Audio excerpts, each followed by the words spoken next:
Hola mis amados hermanos, ¿cómo están? Espero que estén todos muy bien. Pero sobre todo, espero que la paz de Dios, que la paz del Señor esté llenando nuestros corazones en estos días difíciles y de tanta incertidumbre. En términos generales, y tú coincidirás conmigo seguramente, la gente está preocupada por el riesgo de contraer la enfermedad, de infectarse con el virus y de morir. En realidad, el temor grande no es el contagio o la enfermedad, sino el riesgo de muerte que existe. Pero incluso más que la preocupación por la muerte, he notado y así he escuchado a muchas personas que están preguntándose si ya se va a acabar el mundo. Así lo concibe la gente, así lo pregunta. Oye, ¿ya se va a acabar el mundo? ¿Esto que está pasando son ya los últimos días? ¿Es el cumplimiento de las profecías? ¿Es lo que dice el Apocalipsis de lo que va a pasar? ¿Ya estamos al final? Y como comenté la semana pasada, yo creo que todavía no. Estoy convencido de que esto es el principio de dolores. Creo sinceramente que estamos a punto, que estamos a las puertas, que estamos muy cerca. El tiempo está cerca, muy cerca. En cualquier momento puede ocurrir lo que la Biblia llama el arrebatamiento.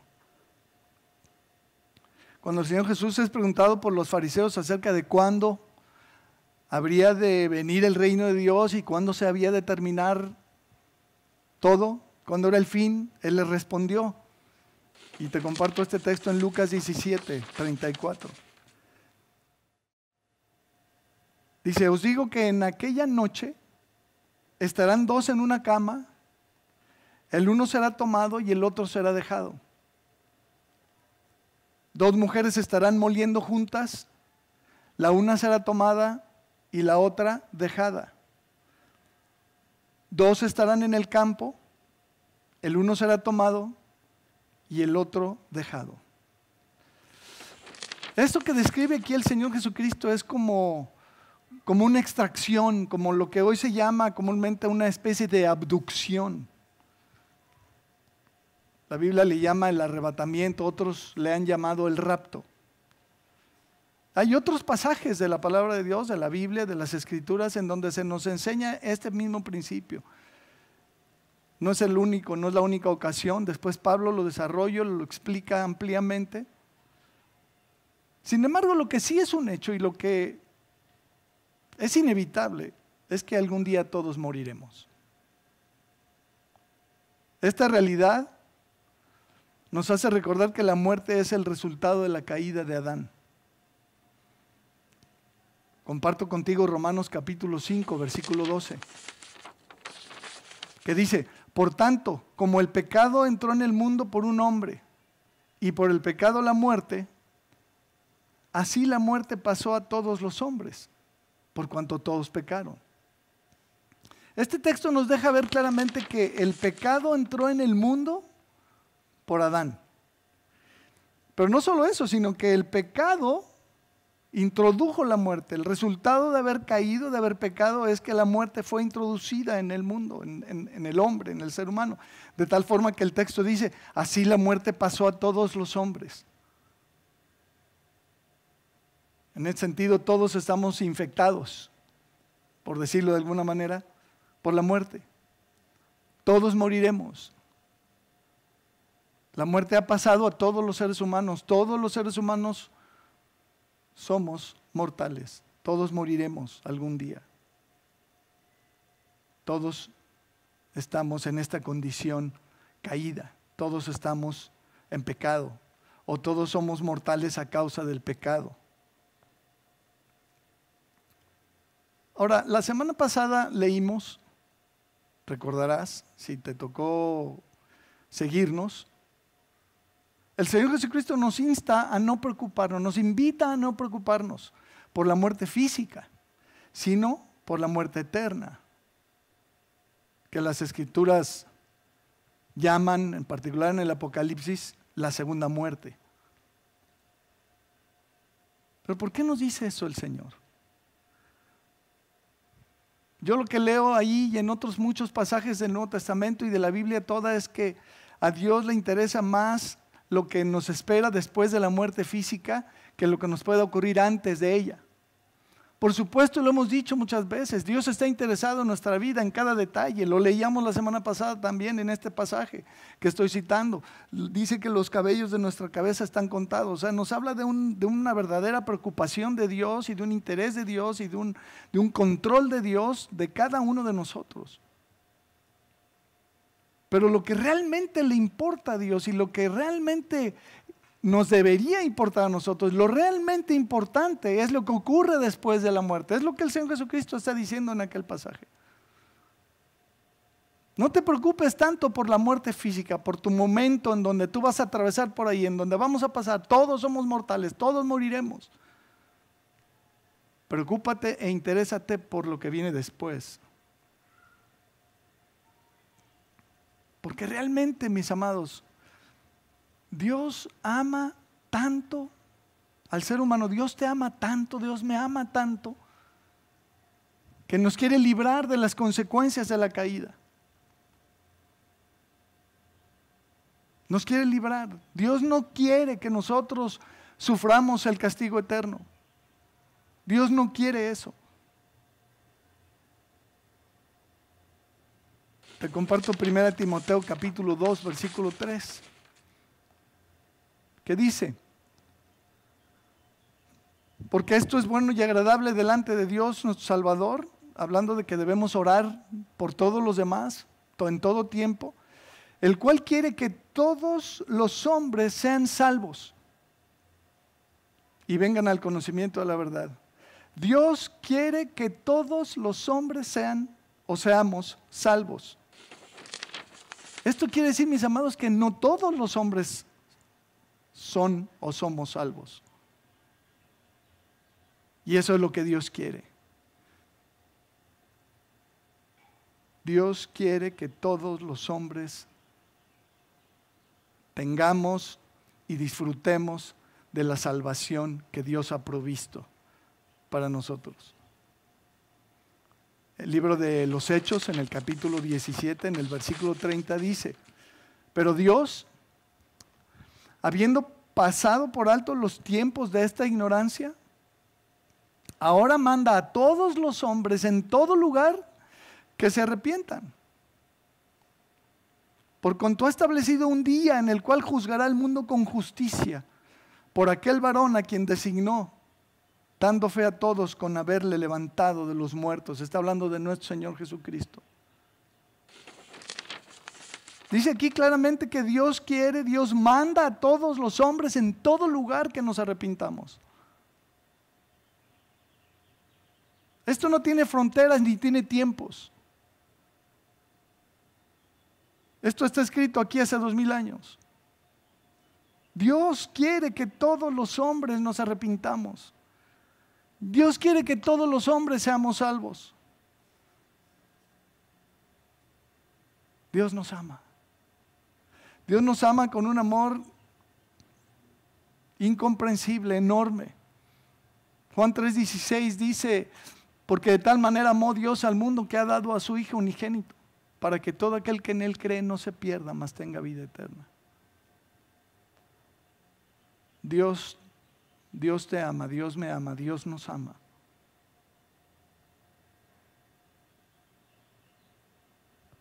Pero entonces, ¿qué quiere Dios? ¿Cómo es la cosa? ¿Qué hay que hacer?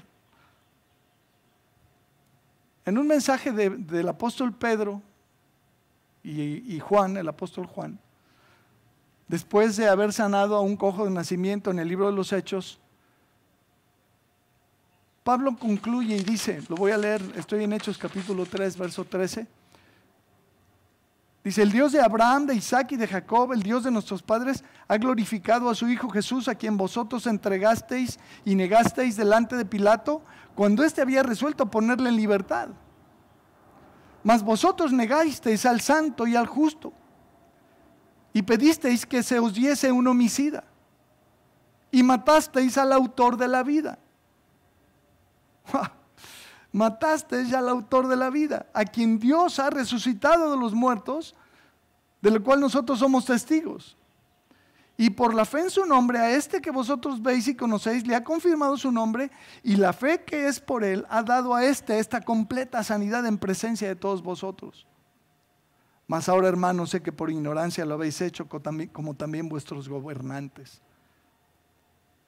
Pero Dios ha cumplido así lo que había antes anunciado por boca de todos sus profetas, que Cristo había de padecer, que su Cristo había de padecer. Así que, y aquí está el punto donde quiero llegar, arrepentíos y convertíos para que sean borrados vuestros pecados. Arrepentíos y convertíos para que sean borrados vuestros pecados, para que vengan de la presencia del Señor tiempos de refrigerio, y Él envíe a Jesucristo que os fue antes anunciado, a quien de cierto es necesario que el cielo reciba hasta los tiempos de la restauración de todas las cosas. ¿Qué es de lo que estamos hablando? ¿De qué está por ocurrir? De que habló Dios por boca de sus santos profetas que han sido desde tiempo antiguo.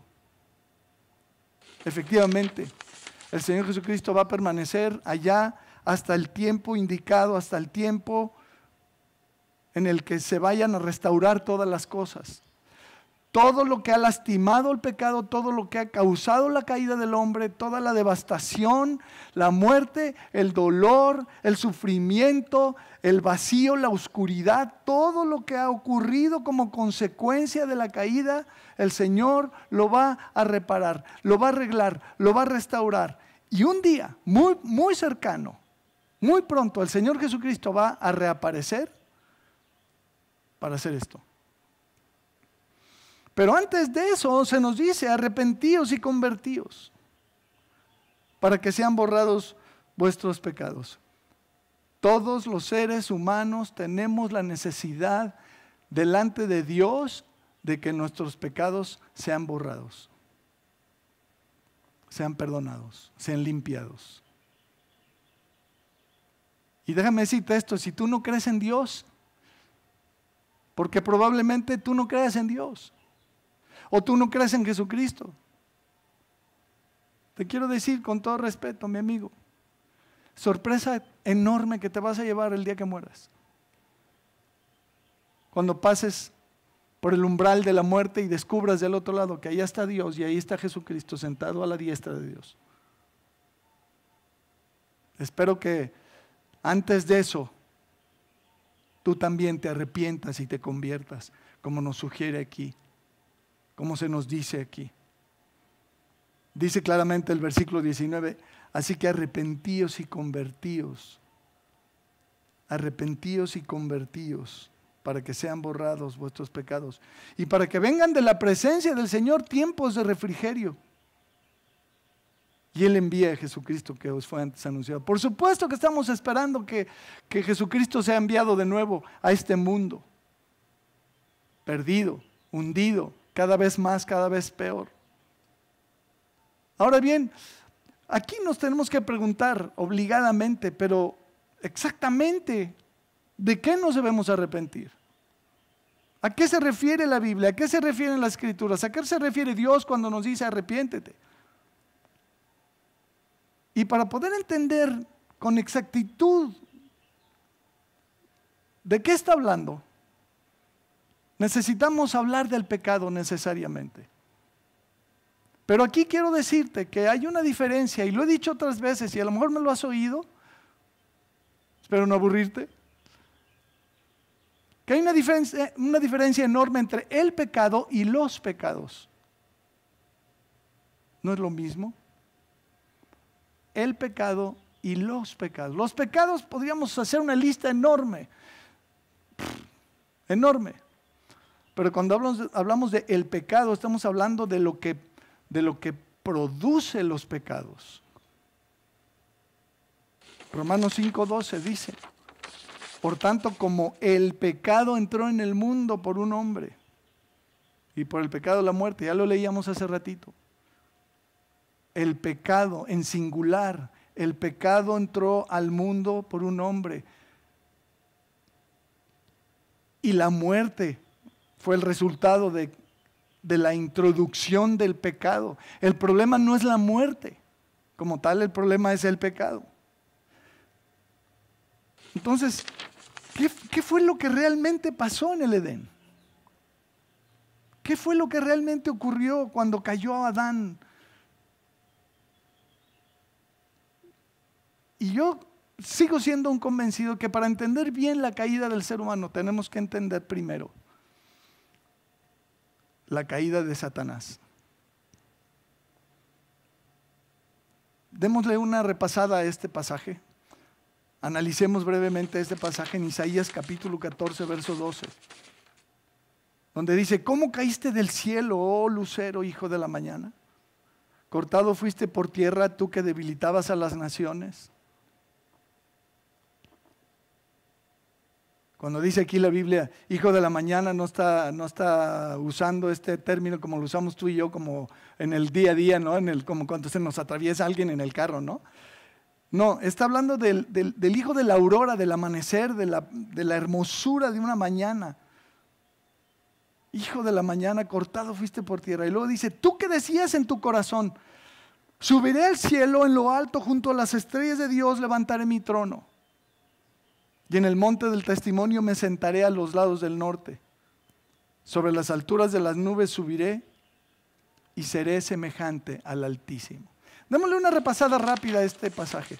Primero dice que la intención de él es subir al cielo. Dice: subiré al cielo. ¿Dónde vive Dios? Las escrituras nos dicen claramente que Dios vive en el cielo, que es su morada. Pues él quiere subir ahí. Esto implica que él no estaba ahí de planta y tenía que hacer este acto de subir. Y luego dice: ahí voy a levantar mi trono, levantaré mi trono y me voy a sentar en él. Y luego termina diciendo: seré semejante al Altísimo. Ahora, quiero recordarte que el trono o un trono es el lugar desde donde se ejerce el gobierno. Gobernar, por definición, es establecer las reglas mediante leyes y normas y vigilar que éstas se cumplan y juzgar a quienes no las respeten. Esto es gobernar. El diablo quiere tener su propio trono y sentarse en él. Ahora, es muy interesante y de llamar la atención este hecho, este acto de sentarse en el trono. Como tú sabes, los gobernantes de los reinos, los reyes, que tenían tronos y gobernaban desde ellos, desde el trono, desde los tronos, tenían que hacerlos sentados.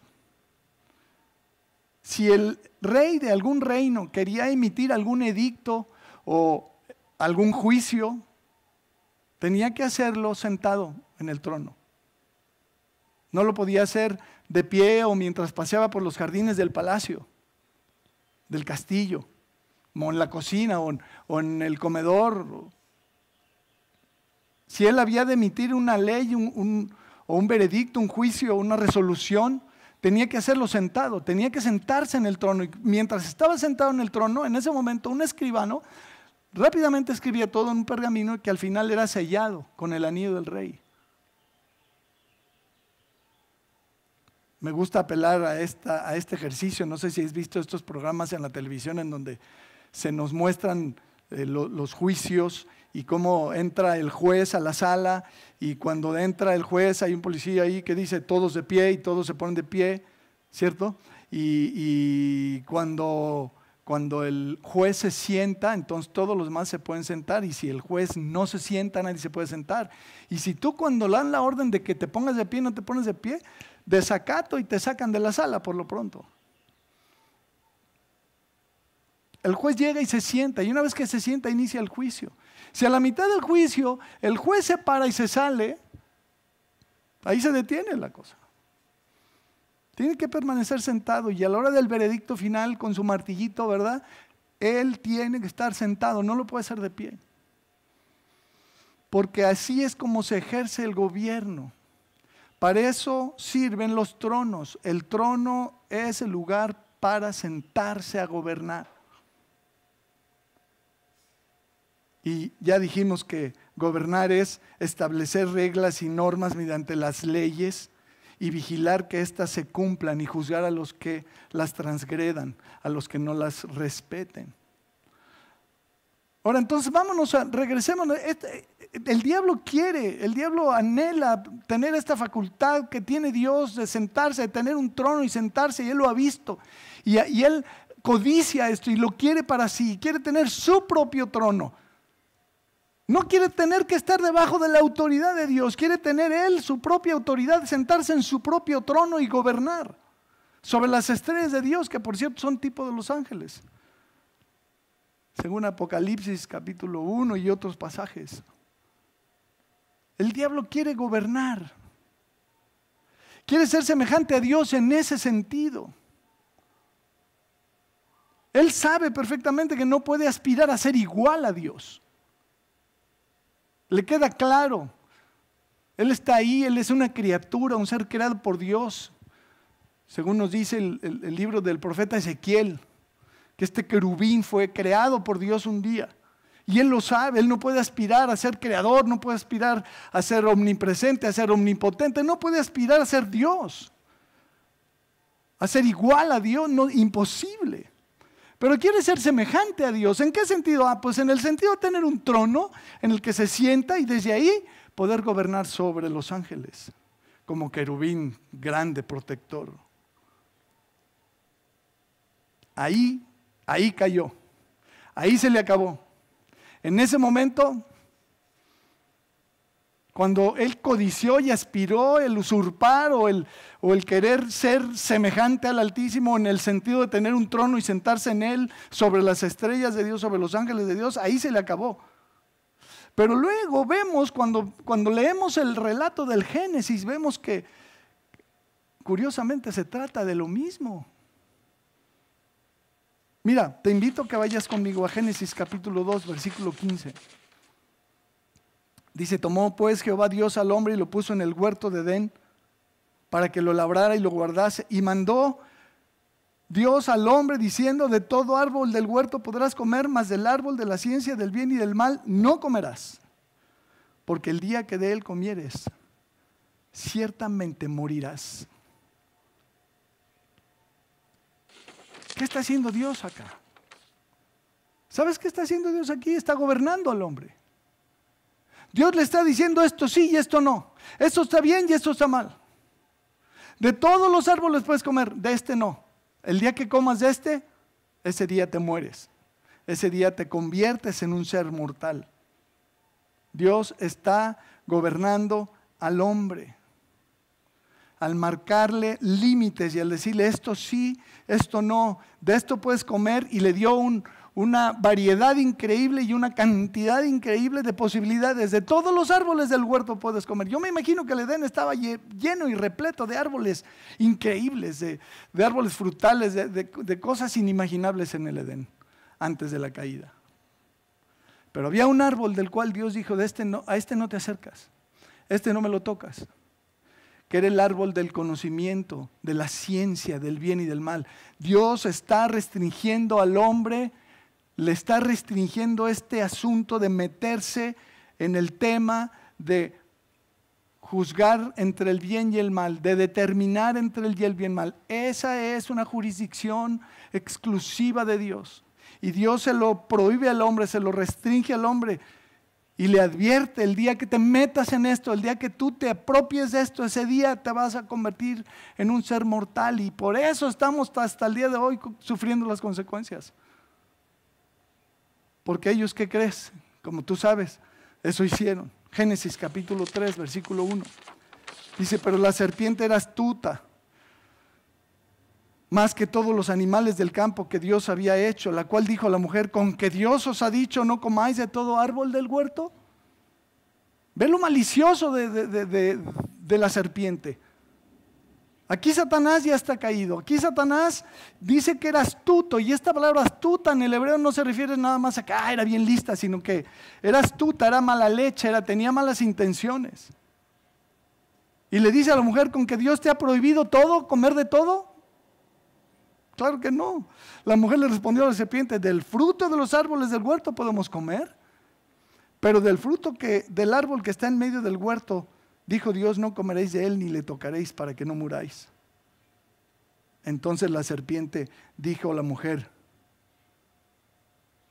mintiendo, no moriréis, sino que sabe Dios que el día que comáis de él, serán abiertos vuestros ojos y seréis como Dios, sabiendo el bien y el mal. Y aquí está la semilla de la caída de nuevo. Seréis como Dios, sabiendo el bien y el mal. Y esta palabra sabiendo, otra vez en el hebreo, en el original, es una palabra muy, muy grande, muy profunda, que no nada más tiene que ver con el hecho de saber algo, de que lo conozcas, de que te enteres, de que así es la cosa, como quien sabe multiplicar. Estamos hablando de la capacidad de juzgar entre el bien y el mal, de la facultad de discernir, de determinar lo que está bien de lo que está mal.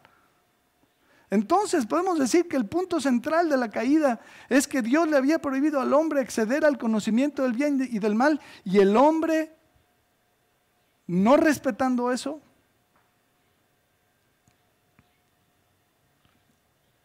comió del árbol, y el desenlace es lamentable. Voy a leer contigo Génesis 3:21. Dice: Jehová Dios hizo al hombre y a su mujer túnicas de pieles y los vistió, porque después de que Dios se da cuenta de que ya cayeron, de que Dios se da cuenta de que comieron del árbol, entonces se acerca con ellos y les llama la atención y los regaña y los confronta con el hecho y les impone castigos, y a la mujer le dice: con dolor darás a luz los hijos, y etcétera, etcétera. Y al hombre: la tierra te va a ser tu enemiga, ¿verdad? Espinos y cardos te producirá, con el sudor de tu frente comerás, etcétera. A la serpiente le avisa que va a venir la simiente de la mujer y que lo va a matar, que se lo va a acabar. Pero luego de eso, Dios amorosamente dice aquí que hizo al hombre y a su mujer túnicas de pieles y los vistió. ¿De dónde salieron esas pieles? Aquí hubo sangre de por medio. Aquí alguien murió. Pero ve el versículo 22, dice: y dijo Jehová Dios: he aquí el hombre es como uno de nosotros, sabiendo el bien y el mal. Efectivamente, el hombre se apropió de esto en un acto abierto de rebeldía y de desobediencia y de torpeza, por no decir una mala palabra. Se apropia de esto.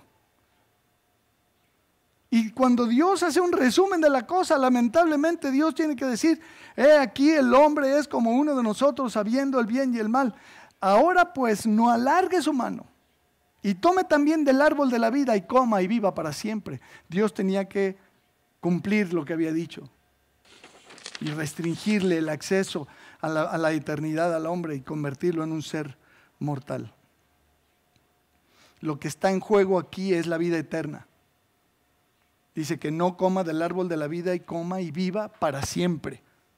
Lo que el hombre perdió al recurrir a este árbol del conocimiento del bien y el mal, no nada más fue la vida física, porque incluso lo interesante del relato bíblico es que en ese momento no mueren, no comen del árbol y caen muertos ahí,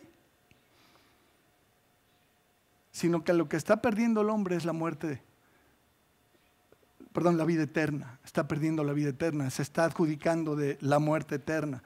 Por eso el Señor dice que no tome del árbol de la vida, coma y viva para siempre. Lo que está perdiendo el hombre es la eternidad, la vida eterna.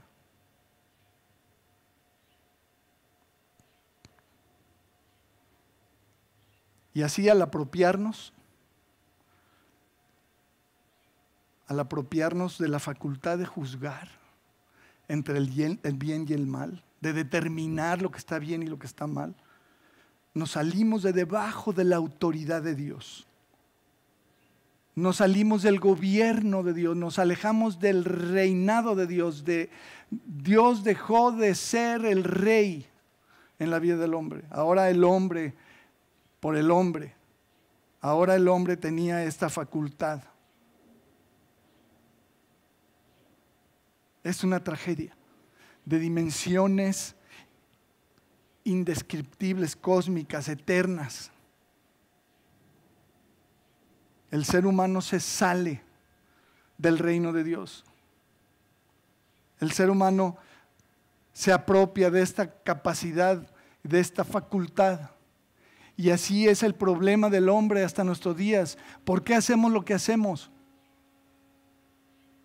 Porque queremos, porque se me da la gana, porque yo quiero, porque para mí está bien. Oye, ¿por qué mientes? Pues porque sí, porque yo quiero mentir y porque ¿qué tiene? No pasa nada. ¿Y por qué robas? ¿Y por qué fornicas? ¿Y por qué matas? ¿Y por qué adulteras? ¿Y por qué haces todo lo que haces? Pues ¿por qué? Porque sí, porque para mí está bien, no tengo problema.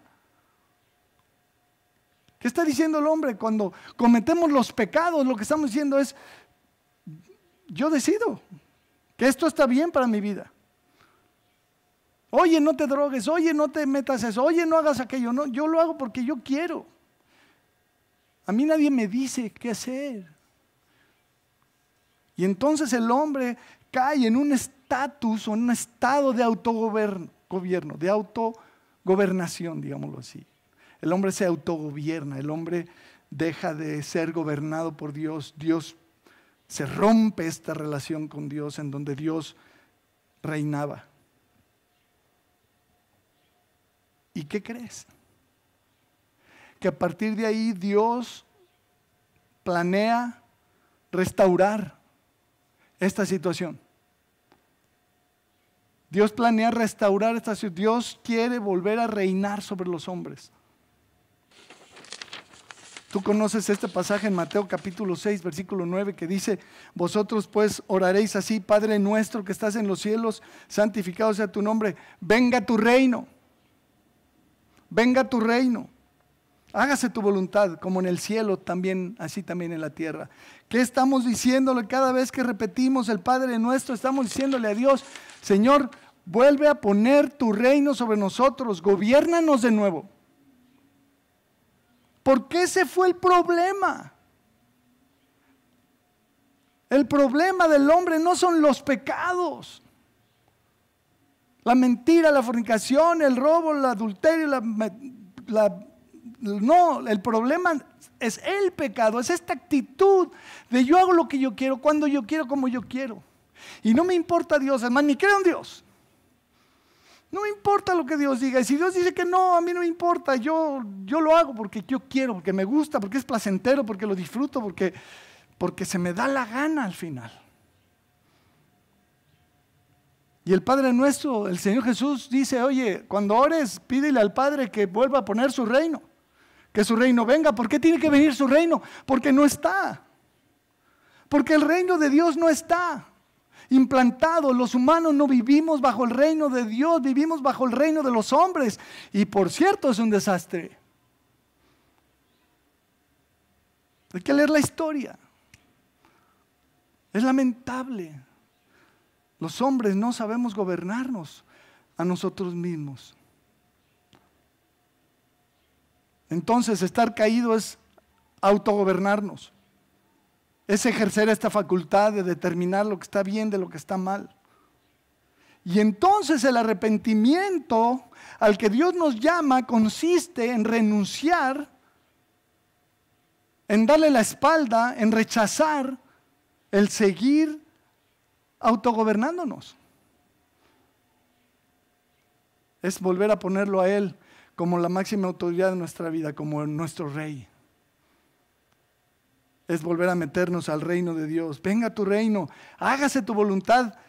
Claro, de eso se trata el reino de Dios, en donde los humanos hacemos lo que Dios quiere, no lo que nosotros queremos.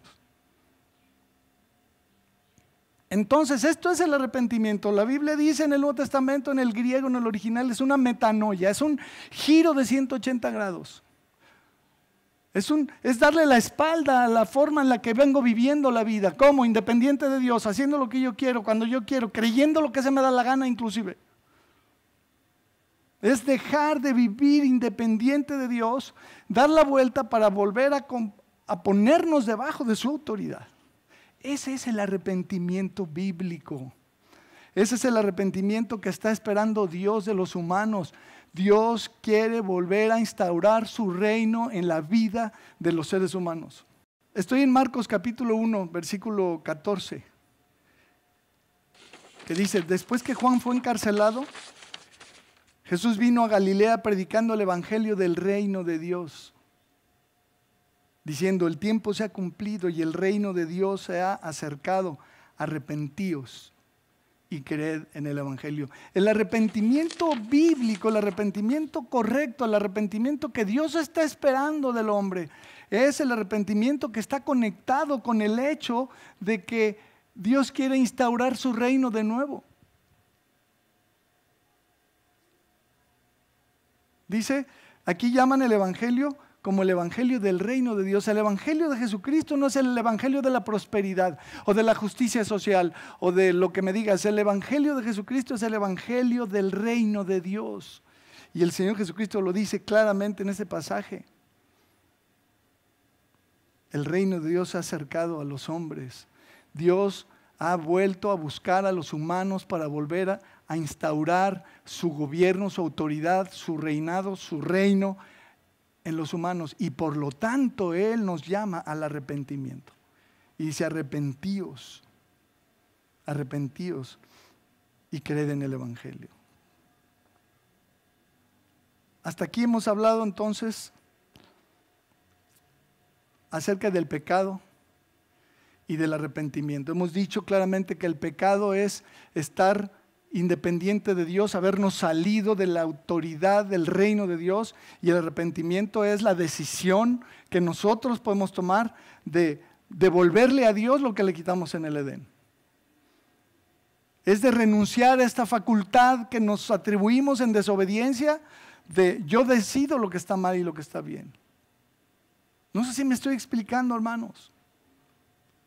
En eso consiste la caída y en eso consiste el arrepentimiento. En que le devolvamos a Dios lo que le quitamos en el Edén, el que nos volvamos a poner en la posición en la que debemos estar, en donde ponemos al Señor como el Rey de nuestra vida, como el gobernador, el gobernante de nuestra vida, en donde Él es el que dice lo que está bien y lo que está mal. Él es el único facultado para poder determinar en la vida de nosotros lo que está bien y lo que está mal. Y si Él dice que algo está mal, está mal. Y si Él dice que algo está bien, nos guste o no. En la actualidad le hemos dado vuelta a eso, flagrantemente, y la Biblia lo dice. Hay de los que a lo bueno llaman malo y a lo malo bueno. Hemos invertido las cosas y ahora a lo malo lo llamamos bueno. Y lo defendemos y lo abrazamos y lo protegemos y lo promovemos, y estamos mal. Lo malo es malo y lo bueno es bueno. ¿Y quién dice eso? ¿Quién tiene el derecho de decirlo? Dios.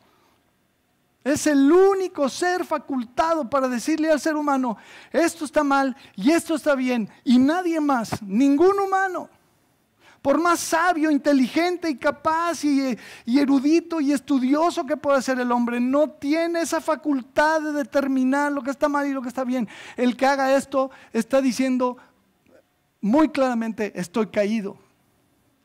Y Dios quiere que los hombres nos arrepintamos y nos convirtamos. Entonces, hemos hablado del arrepentimiento. Ahora toca hablar de la conversión. Porque dice: arrepentíos y convertíos para que sean borrados vuestros pecados y Jesucristo venga. Pero eso lo haremos el próximo domingo. No te despegues. Mantente aquí con nosotros. La próxima semana vamos a hablar, a definir, a estudiar, a desbaratar de qué está hablando la Biblia y Dios cuando habla de la conversión. ¿A qué se refiere? ¿De qué se trata? ¿Qué es eso? Pero no me quiero despedir de ti sin dejarte tarea. Te quiero pedir que por favor revises estos conceptos en tu corazón y en tu vida y te analices y te hagas un autoexamen y digas: ¿entiendo bien lo que es el pecado? ¿Entiendo bien lo que es estar caído? ¿Entiendo bien lo que es el arrepentimiento? ¿Me doy cuenta? ¿He pasado por ahí? ¿He tomado esta decisión de hacer de Jesucristo mi Señor, de hacer a Dios mi Rey? De volver a entrar al reinado de Dios. Puedes decir, llenándote la boca con certidumbre: Señor, tu reino ha venido a mi vida. Ya no es venga tu reino, sino ya vino a mi vida. Tú eres mi Rey, tú dime qué está bien y qué está mal, y yo por ahí me voy a conducir. Es decir, le has devuelto a Dios, le hemos devuelto a Dios esta facultad de gobernarnos, de decirnos, de establecer lo que está bien y lo que está mal. ¿O sigues con esa semilla en tu corazón de rebeldía, de querer decir, no, eso no es así, para mí eso, el infierno no existe y Jesucristo no, y la iglesia quién sabe qué, y entonces tú tienes tu rollo y tú tienes tu propio criterio y está bien? En un sentido es el resultado natural de la caída y de la existencia. Cada quien tiene sus propias ideas y, como dice el dicho, cada cabeza es un mundo. Pero te repito y te recuerdo Hechos 17:30 que dice, pero Dios, habiendo pasado por alto los tiempos de esta ignorancia. Fíjate bien qué amor de Dios. Ahora dice, habiendo pasado por alto los tiempos de esta ignorancia, ahora manda a todos los hombres en todo lugar que se arrepientan, porque ha establecido un día en el cual juzgará al mundo con justicia. Sí habrá un día del juicio. Esto es inevitable, nos guste o no, un día vamos a estar en la presencia de Dios y Dios va a juzgar al hombre.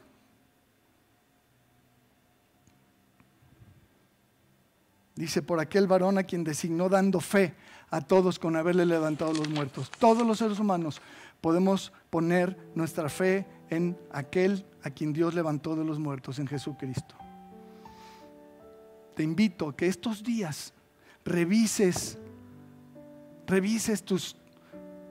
tu corazón, revises tus conceptos, revises tu entendimiento de estas cosas. ¿Sale? Te lo dejo de tarea. Y la próxima semana vamos a hablar de la instauración de este reino de Dios y de la conversión. Y vamos a ver cómo es que todo esto va a funcionar en breve, muy pronto el reino de Dios se va a implantar en toda la humanidad. Estamos a punto de llegar ahí. De eso hablaremos la próxima semana. Te invito a orar conmigo. Señor, te damos muchas gracias. Muchas gracias, Señor, por tu palabra, por las escrituras, porque por medio de ellas podemos darnos cuenta de cómo son las cosas. Y yo quiero pedirte, Señor, por cualquiera de nosotros que nunca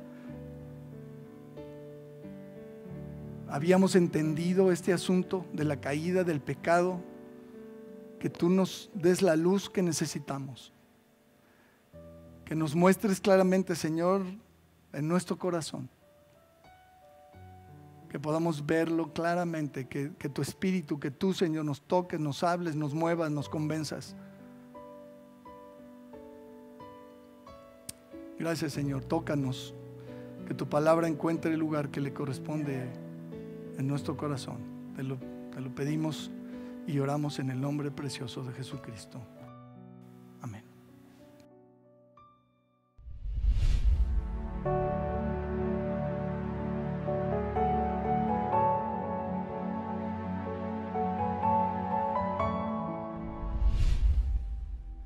Muy bien, pues como hemos dicho antes y como lo hicimos la semana pasada, vamos a tener ahora este tiempo de ofrendar. Como sabemos, es una responsabilidad y un privilegio que tenemos delante de Dios, de expresarle a Dios nuestra gratitud por medio de nuestras ofrendas. Así que aquí te ponemos los datos de la cuenta donde tú puedes hacer tus transferencias. Toma nota de ellas y por ahí a lo mejor una transferencia interbancaria o algún depósito directamente en el banco o en un Oxxo, donde quieras. ¿Va? Vamos a orar por nuestra economía. Señor, te queremos pedir de una manera muy particular que tú bendigas nuestra economía. Que tú bendigas nuestra economía, que nos ayudes, Señor. Tú sabes que algunos de nosotros se nos viene un periodo, se nos ve venir un periodo difícil, pero para ti no hay nada difícil, para ti no hay nada imposible. Y tú has prometido y nosotros queremos confiar en ti, Señor, y seguir confiando en ti en cuanto a nuestros ingresos, en cuanto a nuestra economía. Nuestra vida está en tus manos, Señor. Y todo lo que tenemos lo hemos recibido de tu mano. Y estamos seguros y convencidos que vas a seguir cumpliendo tu promesa y no nos va a faltar nada que necesitemos. Estamos seguros, Señor. Así que pedimos tu ayuda, tu bendición, tu provisión. Como siempre lo haces, estamos seguros que lo vamos a seguir recibiendo. Por eso te damos gracias. Y te expresamos, Señor, nuestra gratitud por medio de estas ofrendas que damos para el mantenimiento y la expansión de tu reino por medio de la iglesia. En el nombre de Jesús. Amén.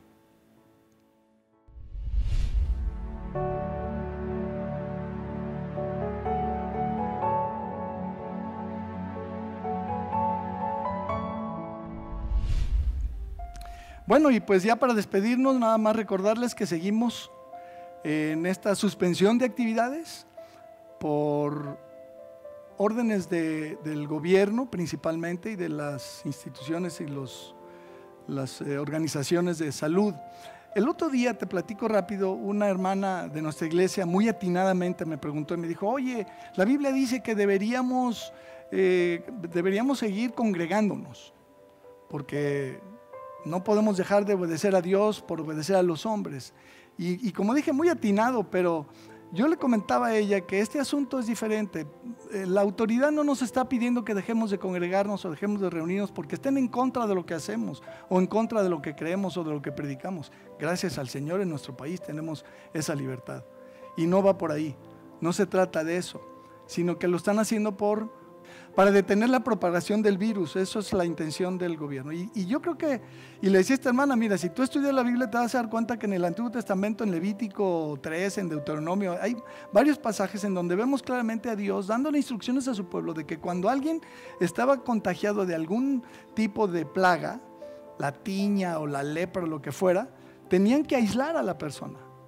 Tú léelo ahí en la Biblia, lee la Biblia y te vas a dar cuenta cómo ahí está claramente establecido por Dios. ¿Por qué hace Dios eso? Pues porque quiere evitar el contagio.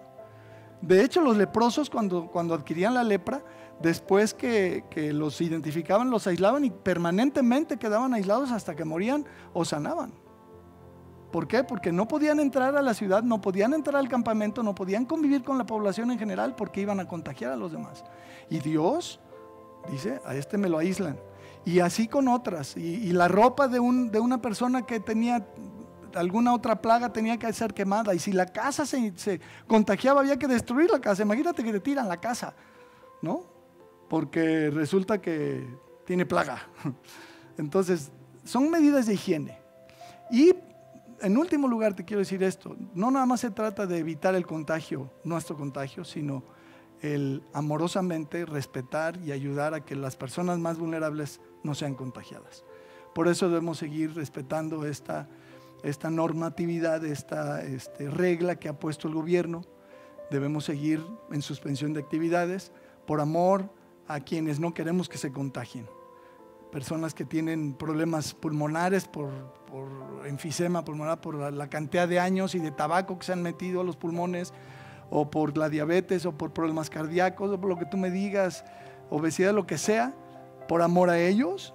Entonces también nos guardamos y tomamos medidas de seguridad. No es que estemos muertos de miedos por el virus, no, porque mira, si el Señor decide que te vayas por medio de este virus, te vas a ir. Y pues alégale, ¿no? Pero no es el tema también es guardarnos para no contagiar a los vulnerables. Entonces tengamos esa actitud amorosa, cuidadosa de no contagiar a los demás, en caso de que nosotros estuviéramos contagiados, ¿no? Que pues, quién sabe, ¿no? Quién sabe si va a ocurrir o no va a ocurrir en cada uno de nosotros, pero esperemos en Dios que no, que nadie de nosotros se contagie y que no tengamos nada que lamentar. Pero en ese sentido, pues es que estoy diciendo, vamos a seguir respetando las instrucciones, nos seguimos guardando. La reunión de oración es virtual. Si te quieres conectar para orar con nosotros y con otros hermanos, ponte en contacto conmigo, con mi esposa, por favor, para que puedas integrarte a esta reunión que hicimos. El miércoles nos reunimos, los que siempre venimos, pero de manera virtual. Estuvo muy padre, fue muy interesante el ejercicio. Pero todo lo demás está suspendido. Todas las reuniones, todas las clases, todos los cursos, todo está suspendido. Bueno, también es importante decir que no pierdan de vista que MJ también se está reuniendo de manera virtual, para que estén al pendiente de seguir. Pónganse en contacto por favor con Alonso, para que él les dé instrucciones de cómo es que está funcionando este asunto. Pero MJ también está haciendo esto que estamos haciendo aquí nosotros, tienen su reunión virtual. Y por último, también te sugiero que nos sigas. Aquí están en pantalla nuestras redes sociales, nuestra presencia en redes sociales.